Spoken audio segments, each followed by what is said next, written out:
Café Monet de volta, dessa vez com uma intelectual que está vindo do Rio Grande do Sul para trabalhar conosco no Centro de Excelência Jean Monnet, a professora Paula Mastroberti, da Universidade Federal do Rio Grande do Sul. Vamos rodar a vinheta e, na sequência, a gente começa o nosso bate-papo.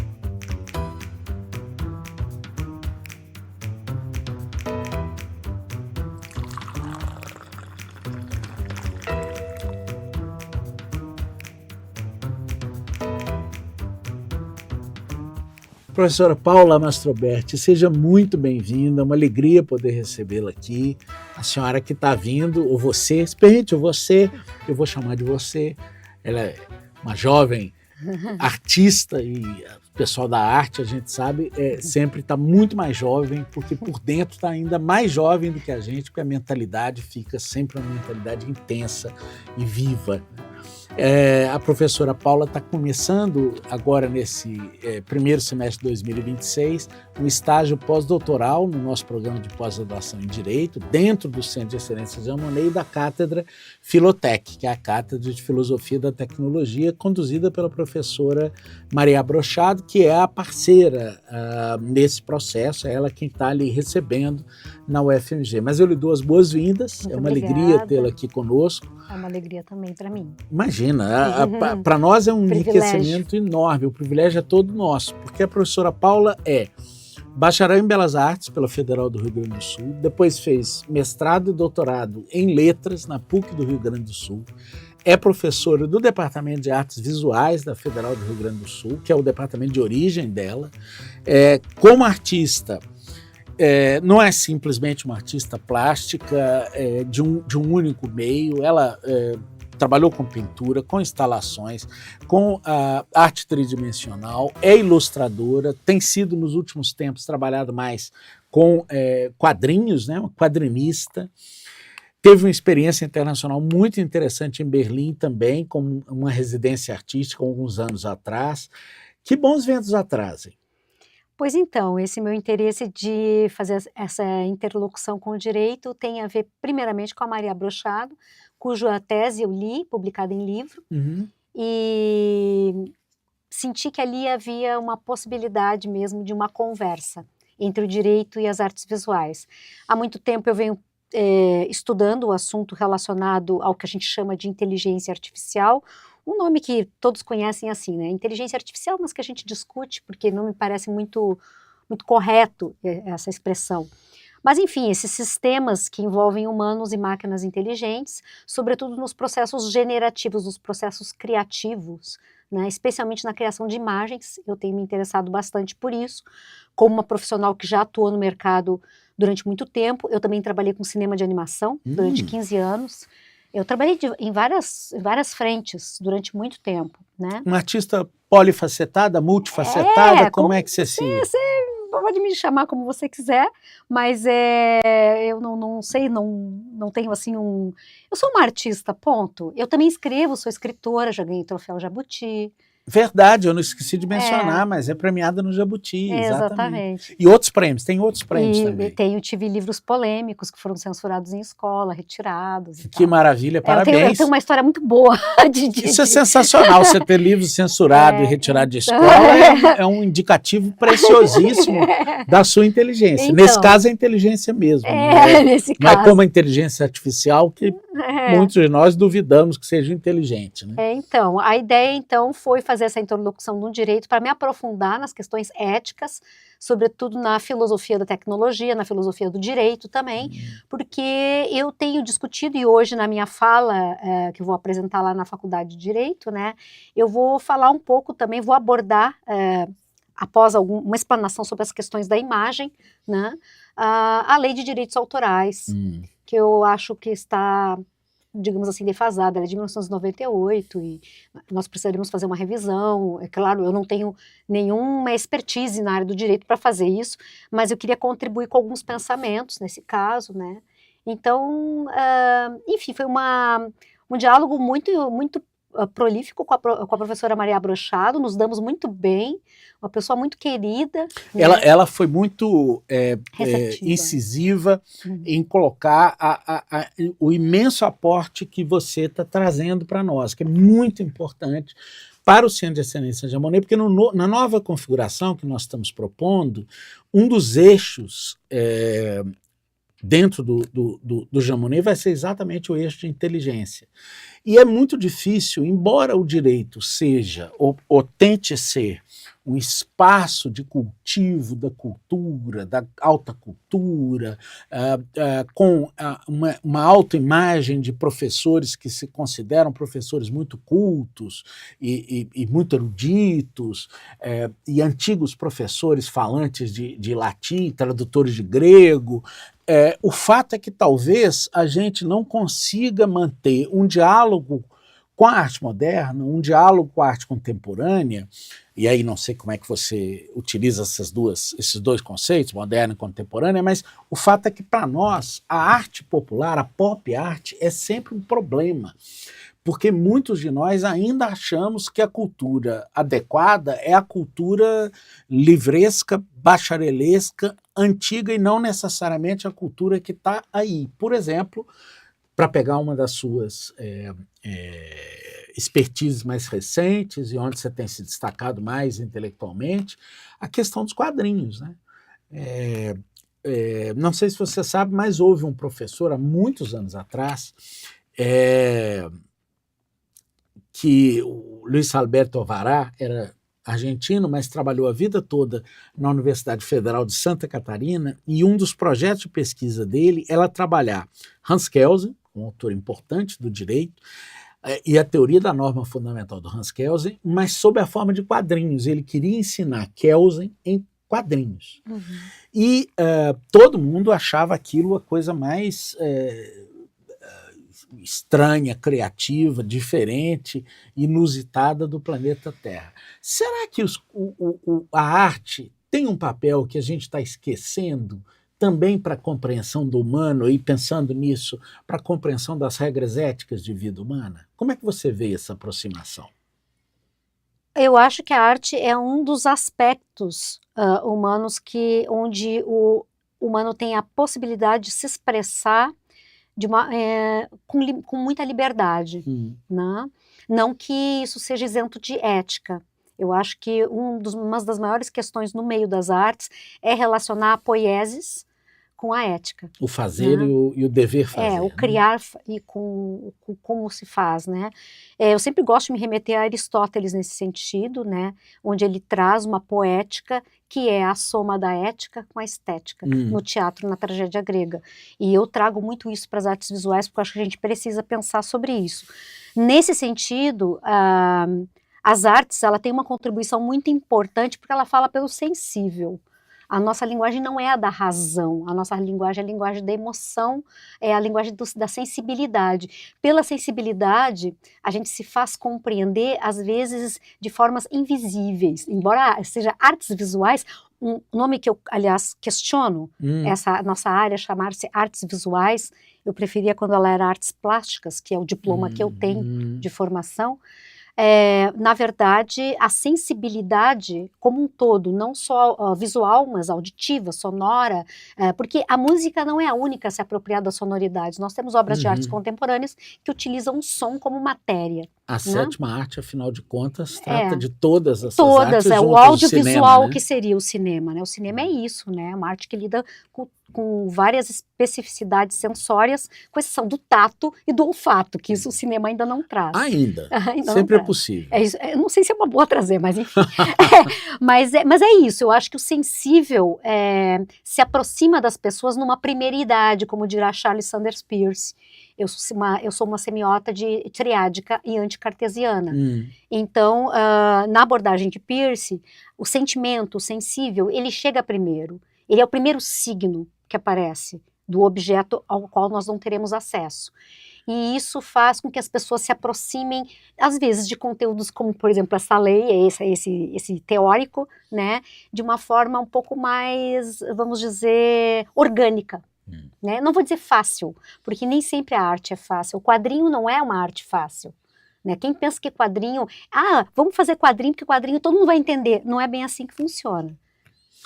Com as charges também funciona um pouco isso, né? Porque o quadrinista ele não precisa necessariamente fazer história de quadrinhos, a história inteira de quadrinhos, ou anime, como eles dizem hoje. Eu não sei se você gosta dessa nomenclatura de animes, eu sempre fico um pouco perdido. Anime é desenho animado japonês. Eu fico sempre perdido quando as pessoas falam animes, porque hoje eles estão usando animes para tudo, né? E é os japoneses, né? Mas a charge também é uma forma de expressão e de conhecimento, de acesso ao conhecimento. Veja que para nós na área do direito, muitas vezes a charge permite acesso a questões de crítica política, social, ideológica, que fazem muita falta dentro do direito, né? E eu acho que talvez a presença da cultura seja fundamental para que a gente possa fazer autocrítica da vida humana. Porque sem a cultura não tem como fazer essa autocrítica, né? O meu conceito de cultura é bem amplo. Na verdade, cultura para mim é tudo que o humano faz, independente de que área for, né? Alguns contrapõem cultura à natureza. Eu também não concordo com isso, porque a natureza também, na medida em que nós interagimos com a natureza, ela se torna cultura para nós. Portanto, a natureza não existe, só existe a cultura. Só existe a cultura, porque a natureza, aí sendo novamente persiniana, ela tem a sua independência, a sua autonomia enquanto tal, mas ela só é acessível a nós por via do signo. Então ela faz parte da cultura. O homem é um animal simbólico, é isso? Eu acho que fundamentalmente é isso que talvez não diferencia os humanos, porque animais também possuem seus jogos simbólicos, né? Mas talvez não culturais, né? Ou será que a gente pode falar em cultura? Eu não sei se a gente pode falar em cultura animal, mas certamente em jogos simbólicos, jogos de linguagem animal, sim, são possíveis. A biosemiótica existe para isso. Biosemiótica, ela estuda, né, esses comportamentos semióticos de animais e plantas, em que se observa justamente essas trocas simbólicas, esses jogos da linguagem, como vai dizer Wittgenstein, né? Também em animais. Mas que interessante. E o seu projeto agora, ele é intitulado Humanos e Máquinas Imaginalizadoras em suas ressonâncias estéticas e éticas, artes visuais, cibersemiótica e ciberdireito, ou cibersemiótica e ciberdireito. Agora, eu posso ter me confundido na forma de pronunciar. A gente vê uma série de conhecimentos sendo mobilizados nesse projeto. É um projeto profundamente interdisciplinar, se não mesmo transdisciplinar. O que a gente pode esperar desse projeto tão interessante que vocês estão iniciando juntas, você e a Maria? Eu espero muita coisa, na verdade. Claro que eu tenho um objetivo com o meu plano, né? Que é contribuir com o direito e também receber uma contribuição do direito, né? No sentido de alinharmos aí forças para entender melhor esses sistemas de máquinas inteligentes em interação com humanos e procurar proteger humanos, né? Principalmente os profissionais artistas, de alguma forma, que não tem proteção ainda. Nós sabemos que há uma lei tramitando para legislar e para garantir direitos ao artista visual. Nós ainda não temos profissão reconhecida, e isso é uma luta histórica de muitas décadas, né? Temos para o músico, temos para o ator, não temos para o artista visual.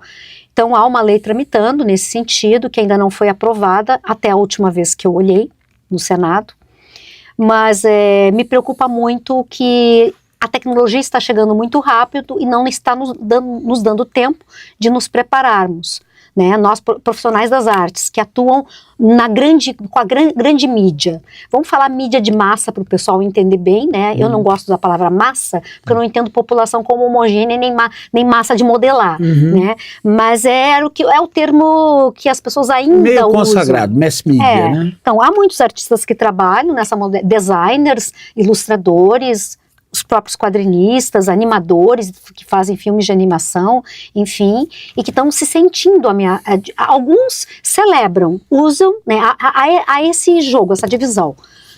Já temos artistas utilizando inteligência artificial nas suas profissões, no seu dia a dia. Há empresas que não gostam de artistas que usam, há instituições que que repudiam artistas que usam inteligência artificial, né?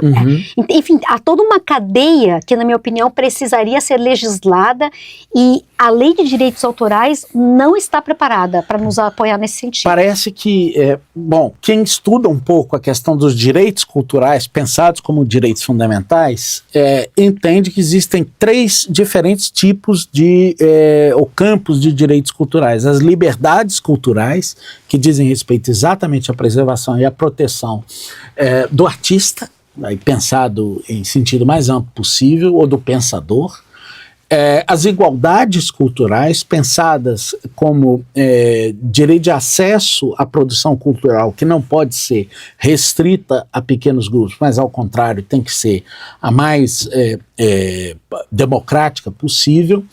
E as identidades culturais aí pensadas como direito de proteção ao patrimônio cultural, para que não se percam, por exemplo, linguagens, técnicas, estratégias, formas de socialização, enfim, hábitos, no sentido mais amplo possível ainda. Então, quer dizer, entre liberdades, igualdades e identidades culturais, a gente teria aí um main-core, um conjunto central de direitos fundamentais da pessoa humana que precisassem estar consagrados e respeitados. Na sua experiência, como professora de uma das melhores universidades federais que o Brasil tem, num curso consagrado, embora a profissão não esteja regulamentada, não há como negar que uma universidade que não tem uma escola de belas artes é uma universidade que ainda não está madura. Uma universidade precisa ter uma boa escola de belas artes, e felizmente tanto lá no Rio Grande vocês têm, quanto nós aqui na UFMG temos também uma escola de belas artes fabulosa. Qual desses 3 campos, liberdades, igualdades ou identidades, hoje é mais carente? Onde é que nós precisaríamos atacar com mais empenho? O que nos falta mais como brasileiros, como direitos culturais dos brasileiros? Eu acho que falta tudo. Falta tudo, né? E dependendo das políticas que regem, que administram o nosso país, falta menos ou mais, mas sempre falta. Eu diria que o ponto-chave para resolver não é só a cultura, é a educação também. Né? Eu sou professora de licenciatura, eu sou lotada no curso de licenciatura de artes visuais. Eu formo professores e tenho projetos em escola. Então, Em arte e educação também? Arte e educação, exatamente. E está no meu plano de trabalho contemplar o aspecto educacional. Quer dizer, como eu vou realizar... no ano passado eu realizei um projeto em escolas públicas para falar sobre inteligência artificial e desenvolver algumas estratégias criativas para pensar de forma crítica a inteligência artificial com crianças de turno inverso, né, de várias idades. E foi muito interessante o resultado, verificar como as crianças precisam se aproximar das tecnologias urgentemente para entender e fazer esse jogo crítico necessário, desde a escola. É preciso, porque nós estamos recebendo estudantes de artes visuais que estão vindo com um repertório artístico muito restrito, não só por conta de inteligência artificial, que entrou há poucos anos no dia a dia das pessoas, mas por conta das redes sociais e dessa algoritmização da informação que cria bolhas informacionais, inclusive estéticas, bolhas estéticas. Gonçalo Maios cunhou há alguns anos atrás, um filósofo com quem nós trabalhamos, tanto eu, a professora Maria e muitos outros, o professor Fabrício, que também está atuando na sua acolhida aqui na UFMG, ele cunhou para o tempo presente a expressão sociedade da ignorância. Quanto mais, parece que é uma sociedade do conhecimento, mas a verdadeira face é da ignorância. Há tanto conhecimento disponível na internet, a um único clique, que nós não temos mais segurança desse conhecimento e, na verdade, vivemos aquilo que um outro pensador espanhol, cujo nome agora me foge, cunhou como sendo uma infoxicação permanente, uma intoxicação de informação na qual a gente vive o tempo inteiro. Eu diria que agora nós estamos indo na direção contrária. Nós estamos indo em direção a há uma interdição da informação por conta da inteligência artificial. Se você fizer uma pesquisa no Google hoje para saber sobre qualquer assunto, vai aparecer o Gemini ali respondendo e não vai te permitir acesso à Wikipédia. A Wikipédia, que era uma enciclopédia aberta, plural, produzida por pessoas, ela está sob risco de acabar por falta as inteligências artificiais roubaram todos os dados da Wikipédia, inclusive os imagéticos, porque muito da história da arte, das imagens, estão ali disponibilizadas para baixar gratuitamente, com direitos autorais liberados, né?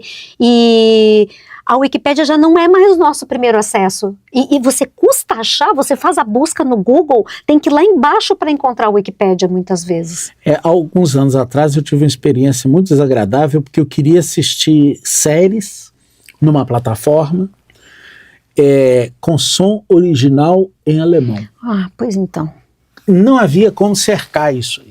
Não tinha como. Eu conseguia séries alemãs num determinado país, séries num determinado país dubladas para o alemão, mas não tinha como cercar a busca de tal forma que eu achasse o que eu queria. Séries como Dark, por exemplo, que são originalmente faladas em alemão, e que eu pudesse, não pela língua alemã, mas pela cultura alemã. O que me interessava era verificar o que os alemães estão produzindo na plataforma nacional deles e tudo mais. Aliás, você teve na Alemanha, teve uma residência artística em Berlim também. Eu fiz uma residência artística em Berlim em 2013 e lancei na Feira de Frankfurt o resultado dessa residência artística, que foi uma narrativa gráfica, né, dentro de uma antologia Brasil-Alemanha, bilíngue, em português e alemão. Que espetáculo.